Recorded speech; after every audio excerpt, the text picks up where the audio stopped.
இந்த வருஷம் நல்ல விளைச்சல், வெயில் வேற அதிகமா இருக்கு. சீக்கிரம் வேலையை முடிச்சுட்டு வீட்டுக்கு போகணும். ஹை கேளு, இங்க எப்படி வந்துச்சு?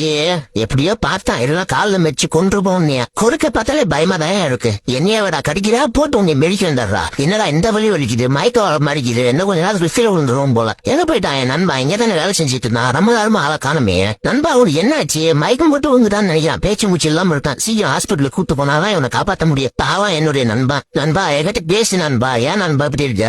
ஒன்னும் பயப்படாதீங்க, அவர் காப்பாத்திடலாம். சரியான நேரத்தை தான் கூப்பிட்டு இருக்கீங்க. பிரெட்ல அதிகமா விஷம் கலந்துருக்கு. ஆபரேஷன் பண்ணா காப்பாத்திடலாம். சீக்கிரம் கவுண்டர் 1,00,000 கட்டிடுங்க. என் நண்பனை காப்பாத்துறதுக்காக நான் எந்த எல்லைக்கும் போவேன். ஹலோ சார், உடனடியே எனக்கு 1,00,000 பணம் வேணும் சார். நீ எங்க இருக்குன்னு சொல்லு, உடனே என்னவா? இவ்வளவு கம்மியான ரேட்டு அவனும் கொடுக்க மாட்டான். சீக்கிரம் எல்லா பிள்ளையும் கொண்டு வந்துடலாம். என்னங்க சார் நீ கேட்ட 1,00,000 இருக்கு? என்னங்க மேடம் நீ கேட்ட 1,00,000 இருக்கு? என் நண்பனை மட்டும் எப்படியோ காப்பாத்திருக்கு மேடம். என் நண்பன் நல்லபடியா பொழைக்கணும்னு எல்லாரும் ப்ரே பண்ணிக்கங்க. நண்பா நீ பொழைச்சிக்கிட்டியா? இப்பதான் நண்பா எனக்கு உயிரே வந்துச்சு. நீ இல்லாம நான் எவ்வளவு கஷ்டப்பட்டேன் தெரியுமா?